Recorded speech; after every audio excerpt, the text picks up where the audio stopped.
નમસ્કાર મિત્રો, સુજા ન્યૂઝમાં આપ સર્વનું સ્વાગત છે. આજે વાત કરવી છે લાઇબ્રેરીની, પુસ્તકાલયની. લાલ બંગલામાં નાડિયા સમાજ માટે એક મહાન નેતા રાજેશ નાડિયાએ લાઇબ્રેરીની ચાલુ કરી. એમને જાહેરાત કરી, લાઇબ્રેરીનું ઓપનિંગ 12 તારીખે કર્યું. હવે એના વિશે ડિટેલમાં વાત કરું તો લાઇબ્રેરી એટલે એક પુસ્તકાલય જે સારું શિક્ષણ મળે, જ્યાંથી સારા પુસ્તકો વાંચવા મળે. અને એ વાંચવા માટે કે ચાલુ કરવા માટે એનું કમસે કમ એનું એવું હોવું જોઈએ કે ચલાવનાર વ્યક્તિ સારો મોભાદાર હોવો જોઈએ, એના ઘરમાં શિક્ષણનો સારું એવો સ્ત્રોત હોવો જોઈએ, ઘરમાં બધાએ શિક્ષણ સારું લીધેલું હોવું જોઈએ. તો એનું જોઈને લોકોને લાગે કે આ વ્યક્તિ આટલું છે તો અહીંયાનું કામ બી સારું જ હશે. આ તો લાઇબ્રેરી ચાલુ કરીએ, એમાં બે પાર્ટનર છે. બે પાર્ટનરમાં એકના ઘરમાં શિક્ષણના ઠેકાણા નથી, એ કંઈ છોકરા સારી રીતે ભણાઈ નથી શક્યો, છોકરાને સારા સંસ્કાર નથી આપી શક્યો, એ કંઈ છોકરું સારી રીતે ભણી નથી શક્યો. અને બીજો પાર્ટનર છે, એનું કામ કંઈક અલગ છે. પાછું પાર્ટનર ભલે એ મકાન રાખ્યું એમાં પાર્ટનર છે, પણ એનું કામ શું એ ખબર નથી, અને એને બોલવાની તમી જ નથી. એ બોલે વિડીયો તમે જોયો હશે. આવા બે પાર્ટનર થઈને સમાજ સુધારા માટે નીકળ્યા છે. એના પાર્ટનર કહે કે અમારા સમૂહ લગ્નમાં કોઈનું નામ લેવો તો લઈએ, નહીં તો ના લઈએ, અમારી મરજી. એટલે પોતાની મરજી ચલાવવાવાળા વ્યક્તિઓ લાઇબ્રેરીમાં છોકરાઓને શિક્ષણ આપવા નીકળ્યા છે. તો શું શિક્ષણ છોકરાઓને આપશે? ઘરના છોકરાઓ તો શિક્ષણ આપી નથી શક્યા, અને બહારના છોકરાઓ શું શિક્ષણ આપશે એ વિચારજો. પ્લસ લાઇબ્રેરી માટે દાન સમાજમાંથી ઉઘરાવવાનું, ટેબલ, ખુરશી, પંખો સમાજમાંથી જેને આપવું હોય આપો. એટલે તો એક મંથલી આવક ઊભી કરી. અને પ્લસ આવકનું બીજું ખાસ ધ્યાન રાખજો, ખાસ સાંભળજો. તમારે પુસ્તક વાંચવા લઈ જવું તો 10 રૂપિયા આપીને લઈ જવાનું. એટલે આ બીજી નવી આવક ચાલુ થઈ. એટલે ભાઈ સમાજ માટે તમે કરો છો. આ તો ગરીબ છે એકદમ. લાલ બંગલા જેવો એકદમ પછાત સમાજ છે, પછાત વર્ગ છે. ત્યાં બિચારા માંડ લાઈન સાંજે ખાતા હોય. તમે વાંચવા માટે બાળક જે ઊભું થવા માગતું હોય 10 રૂપિયા આપીને પુસ્તક વાંચવા લઈ જાય તમારે, તો તમે લાઇબ્રેરી શા માટે ચાલુ કરી? દાન સમાજમાંથી માગો તો 5 રૂપિયા વધારે ક્યાંકથી માગી લો ને, તો એક પુસ્તક વાંચવા 10 રૂપિયા આપીને લઈ જવાનું. તમે તમારા ઘરના શિક્ષણ નથી આપતા, તો આ લાલ બંગલાના છોકરાઓને જે બી લાઇબ્રેરીમાં વાંચવા એમને આ શિક્ષણ આપવા માગો છો કે આવી તો રૂપિયો કમાવાના જ બધા આવા ધંધા કરવાના? તમે તો આ ધંધા કરો જ છો. સમૂહ લગ્નમાં રૂપિયા ઉઘરાઈ લીધા, એના હિસાબ કોઈને આપ્યો નહીં, તમે કોઈ આપવા માંગતા નથી, અને કોઈ એવું કહો છો પાછા કે મારો હિસાબ કોઈનો આપવાનો, કોઈ લેવાનું લાયક નહીં. સમાજમાં કોઈ એવો હિસાબ માગે એવો છે જ નહીં તમારી પાસે, એવું છે. તો આનો હિસાબ કોઈ માગશે નહીં, તમને એવું જ લાગે આજે નહીં તો કાલે હિસાબ આપવો પડશે. સમૂહ લગ્ન પતી ગયું એટલે આવો નવા તો જ ચાલુ થયા. પછી પાછા એવું કે મારે ગામે 108માં મને 108 ગામમાં મારા મજબૂત મારું સંસ્થા ચાલે છે, કાર્યકર્તાઓ મજબૂત છે. તો 108 ગામ ફરીને બધા મને ઘર વગર મને કોઈ ના, જેને ઓળખાણ સમાજમાં આપ્યું હોય મારો વિરોધ કરવાનો બધા ઓળખી જશે. મારી ટીમ મજબૂત છે, ટીમના વખાણ કરતા થાકતો નથી, ઘરમાં સંસ્કાર નથી, પણ ટીમ મજબૂત છે.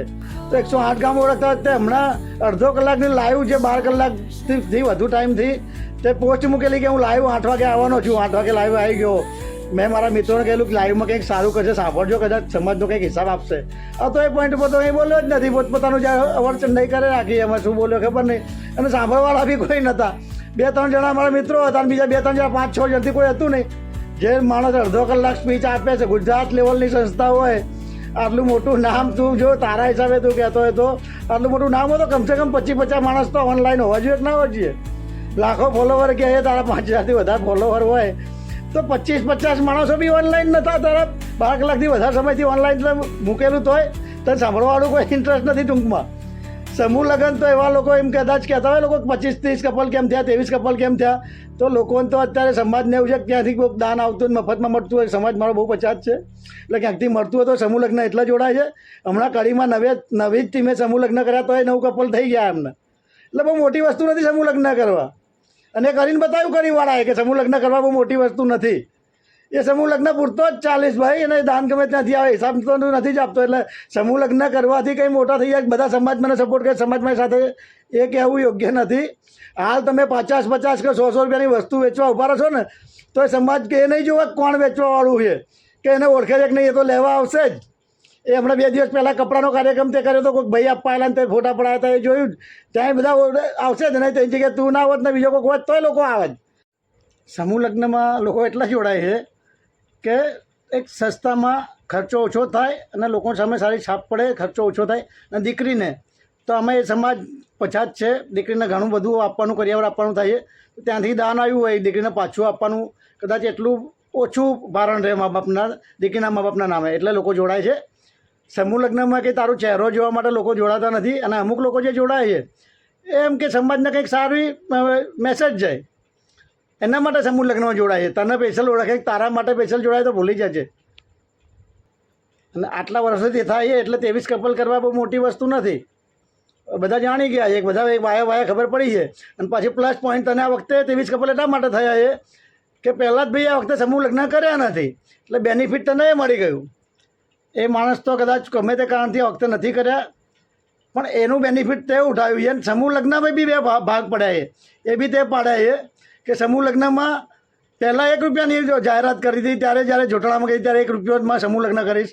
પહેલાં ભાઈ 11,000માં ત્યારે કર્યા હતા, ત્યારે તે એમ કીધું હતું એમનો વિરોધ કરવા માટે કે 1 રૂપિયામાં અમે કરીશું, આગળ નહીં વધીએ. આજે પહેલાં ભાઈએ ના કરે તે જોયું કે હવે લૂંટવાનો સારો મોકો, હવે સમૂહ લગ્ન તરફ લોકો વળ્યા જ છે અને આવવાના જ છે. આ બધું મફતમાં મળે એ જોવા, એટલે લોકોને સારો એવો ફાયદો ઉઠાવ્યો લોકોનું આનું, એટલે 11,000 કરી નાખ્યા. એટલે તે તો એમાં બી સમાજને લૂંટવાનું કંઈ બાકી રાખ્યું નથી. એટલે સમાજ તો આ દીકરીઓ મજબૂરીના કારણે જ્યાં જેને જરૂરિયાત છે મજબૂરીના કારણે તારા જોડે જોડાય છે. સમાજ એવું ના સમજતો તારો ચહેરો જોવા માટે સમૂહ લગ્નમાં આવે છે. સપોર્ટ કરતા જ હોય તો અડધો કલાકમાં તારે 500 ફોલોવર, જે 5,000 ઉપર એમાં 500 જણા લાઈવ તને જોતા હોય, ત્યાં જ તારું પરાક્રમ દેખાઈ ગયું છે કે તને 5 જણા જોવાય તૈયાર નથી તો શું કામ મોટી પાડે. ઘરે સાચવું ને, ઘરના છોકરાઓને સારું સંસ્કાર આપ, સમાજમાં લૂંટવાનું સમાજને બંધ કર. અને પછી મને કહે કે આમ છે ને બજાણિયા, એટલે બજાણિયાને સુજાણિયાનું નામ કમસે કમ સુજાણિયા નામ છે. મને બજાણિયા કહેવાથી હું બજાણિયા નથી બનવાનો. અને હું તો ખુલ્લે આમ ચેલેન્જ મારું છું કે તારા એમ કહે ને કે હું આટલા સારા કાર્યો કર્યા, તો જે સારા કાર્યો કર્યા ને તારી જો સાબિતી હોય સાબિતીઓ સાથે લાવ. તું કે 5 માણસોને લાવું સમાજના, ઓનલાઈન ડિબેટ કરીએ સામે કેમેરા સામે, તું કે જગ્યાએ આપણે લાઈવ ડિબેટ તો લાઈવ ને સમાજના 5-25 લોકોને સાથે કંઈ કરવા તો આપણે ચર્ચા કરીએ. કમસે કમ તે સારા કાર્યો કર્યા એ શું કરે શું નહીં કે. કોઈ મને રાપરમાંથી એવું કહેતો તો અહીંયા બાલ કપાવાનું રાજેશભાઈએ ચાલુ કરવાનું નહોતા કાપતા, એમાં આટલા મોટા કામ છે. તો અહીંયા ગુજરાતમાં ઘણા ગામડા એવા છે કે જ્યાં બાલ નથી કાપતા આપણા નાળિયેરના. મારા ગામમાં તો હું કપાવું છું, મારે તાકાતથી કપાવું છું. તો તારા ગામમાં તો કદાચ ચાલતું જ નથી, બાલ કાપવાની એક દુકાન નથી, એટલે મારે એમાં કંઈ કહેવાય નહીં.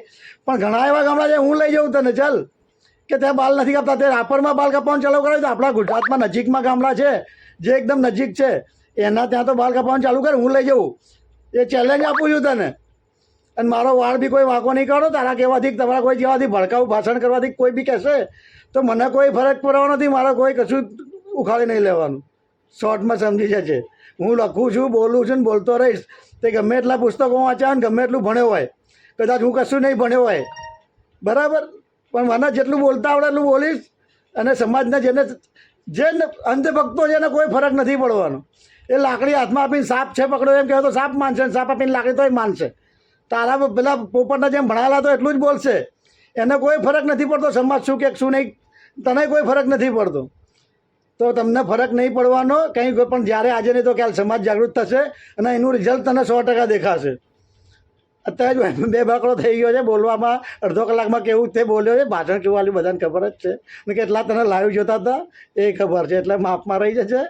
અને સારા કાર્યો કર તો કંઈક સમાજમાં કંઈક જો આવું સમાજ માટે જીવન આપ્યું હોય ને તો પેલા ઘર સુધાર, ઘરના છોકરાઓને કોઈકને કહે મારા છોકરાને કંઈક સારી નોકરી લગાવો, રખડી ખાય.